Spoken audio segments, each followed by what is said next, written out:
ನಾಡಿನ ಜನತೆಗೆ ಶುಭಾಶಯಗಳು. ಮುಖ್ಯಮಂತ್ರಿ ಶಿವಕುಮಾರ್ ಅವರು ಸಚಿವ ಸಂಪುಟವನ್ನು ರಚನೆ ಮಾಡಿಕೊಂಡು ಮತ್ತು ಎರಡನೇ ಸಚಿವ ಸಂಪುಟ ವಿಸ್ತರಣೆ ಮಾಡಿಕೊಂಡು ಕರ್ನಾಟಕ ವಿಧಾನ ಪರಿಷತ್ ಚುನಾವಣೆಯಲ್ಲಿ ಜಯಭೇರಿ ಬಾರಿಸಿ ಪ್ರಚಂಡ ಜಯ ಗಳಿಸಿದ್ದು ಈ ರಾಜ್ಯದ ಜನತೆಗೆ ಗೊತ್ತಿರುವ ಸತ್ಯ ಸಂಗತಿ. ಈಗ ಎರಡನೇ ಸಂಪುಟ ವಿಸ್ತರಣೆಗೆ 60 ದಿನಗಳು ಕಳೆದವು. ಖಾತೆ ಹಂಚಿಕೆ 10 ದಿನಗಳು ಕಳೆದವು. ಕರ್ನಾಟಕ ವಿಧಾನ ಪರಿಷತ್ ಸದಸ್ಯರ ಅವಧಿ 21/7/2026 ಅವರ 5 ಸದಸ್ಯರ ಅವಧಿ ಮುಗಿದು ಸುಮಾರು 30 ದಿನಗಳು ಕಳೆದರೂ ನಾಮನಿರ್ದೇಶನ ಆಗಿರುವುದಿಲ್ಲ. ಇದಕ್ಕೆ ಕಾರಣ ಏನು? ರಾಜ್ಯ ಸರ್ಕಾರಕ್ಕೆ ಈ ನಾಮನಿರ್ದೇಶನ ಮಾಡುವ ಅಧಿಕಾರ ಮುಖ್ಯಮಂತ್ರಿಗಳಿಗೆ ಇದೆ. ಆದರೆ ಇನ್ನೂ ಆಗಿರುವುದಲ್ಲ. ಏಕೆ? ಹೈಕಮಾಂಡ್ ದೆಹಲಿಯಲ್ಲಿದೆಯೋ ಅಥವಾ ಕಾಂಗ್ರೆಸ್ ಹೈಕಮಾಂಡ್ ಸದಾಶಿವ ನಗರದಲ್ಲಿದೆಯೋ ಅಥವಾ ಕೇರಳದಲ್ಲಿ ಇದೆಯೋ ಎಂಬುದು ಈ ರಾಜ್ಯದ ಜನತೆಯ ಚರ್ಚೆ ಆಗಿದೆ. ಉದಾಹರಣೆ ಹೇಳಬೇಕಂದ್ರೆ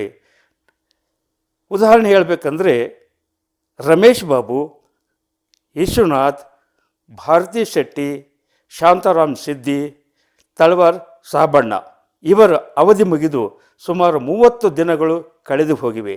ಹೊಸ ಸದಸ್ಯರ ನೇಮಕಾತಿ ಆಗಿರುವುದಿಲ್ಲ. ಆದರೆ ಈಗ ಪ್ರಾಂತವಾರು ಹಾಗೂ ಜಾತಿವಾರು ಹೈಕಮಾಂಡ್ ಕೋಟಾದಲ್ಲಿ ಈ ಸದಸ್ಯರ ಸ್ಥಾನವನ್ನು ಕೊಡಬೇಕಾಗಿದೆ.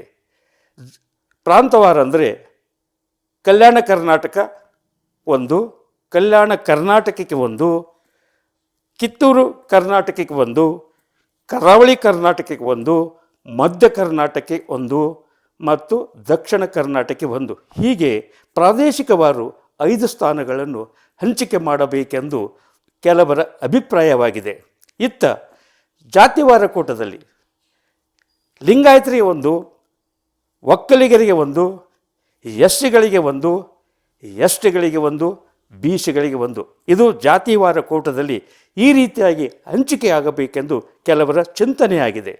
ಹೀಗೆ ಹೈಕಮಾಂಡ್ ಕೋಟಾದಲ್ಲಿ ಅಂದರೆ ಮಲ್ಲಿಕಾರ್ಜುನ್ ಖರ್ಗೆ ಅವರ ಕೋಟಾದಲ್ಲಿ ಒಬ್ಬರು, ಮುಖ್ಯಮಂತ್ರಿ ಕೋಟಾದಲ್ಲಿ ಒಬ್ಬರು, ಸಿದ್ದರಾಮಯ್ಯರವರ ಕೋಟಾದಲ್ಲಿ ಒಬ್ಬರು ಹಾಗೂ ಹರಿಪ್ರಸಾದ್ ಕೋಟಾದಲ್ಲಿ ಒಬ್ಬರು, DCM ಡಾಕ್ಟರ್ ಜಿ ಪರಮೇಶ್ವರ್ ಕೋಟಾದಲ್ಲಿ ಒಬ್ಬರು. ಹೀಗೆ 5 ಸ್ಥಾನಗಳನ್ನು ಹಂಚಿಕೆ ಆಗಬೇಕಾಗಿದೆ. ಆದರೆ ಹೈಕಮಾಂಡ್ ಯಾವ ಮಾನದಂಡದ ಮೇಲೆ ನಾಮನಿರ್ದೇಶನ ಮಾಡುತ್ತದೆ ಎಂಬುದನ್ನು ಈ ರಾಜ್ಯದ ಜನತೆ ಕಾದು ನೋಡುತ್ತಲಿದ್ದಾರೆ.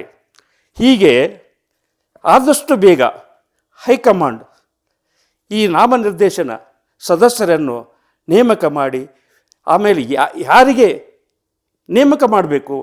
ಪತ್ರಿಕಾ ರಂಗದಲ್ಲಿ ಸೇವೆ ಸಲ್ಲಿಸಿದವರಿಗೆ, ಶಿಕ್ಷಣ ರಂಗದಲ್ಲಿ ಸೇವೆ ಸಲ್ಲಿಸಿದವರಿಗೆ, ಬಾಹ್ಯಾಕಾಶ ರಂಗದಲ್ಲಿ ಮತ್ತು ಕೃಷಿ ರಂಗದಲ್ಲಿ, ವಿಜ್ಞಾನ ರಂಗದಲ್ಲಿ ಸೇವೆ ಸಲ್ಲಿಸಿದವರಿಗೆ, ಸಚ್ಚಾರಿತ್ರ್ಯವುಳ್ಳ ಸಮರ್ಥರಿಗೆ ನಾಮನಿರ್ದೇಶನ ಮಾಡಬೇಕೆಂದು ಕೆಲವರ ಚಿಂತನೆ, ಚರ್ಚೆ ಆಗಿದೆ. ಯಾಕೆಂದರೆ ಸುಮಾರು 100 ವರ್ಷಗಳ ಇತಿಹಾಸವುಳ್ಳ ಕರ್ನಾಟಕ ವಿಧಾನ ಪರಿಷತ್ತಿಗೆ ಸಮರ್ಥ ಸಚ್ಚಾರಿತ್ರ್ಯವುಳ್ಳ ಸದಸ್ಯರನ್ನು ನೇಮಕ ಮಾಡಬೇಕೆಂದು ಈ ರಾಜ್ಯದ ಜನತೆಯ ಬಯಕೆ ಆಗಿದೆ. ಜೈ ಹಿಂದ್, ಜೈ ಕರ್ನಾಟಕ. NG ಕಾರಟಗಿ, ಹಿರಿಯ ಪತ್ರಕರ್ತರು, ಬೆಂಗಳೂರು.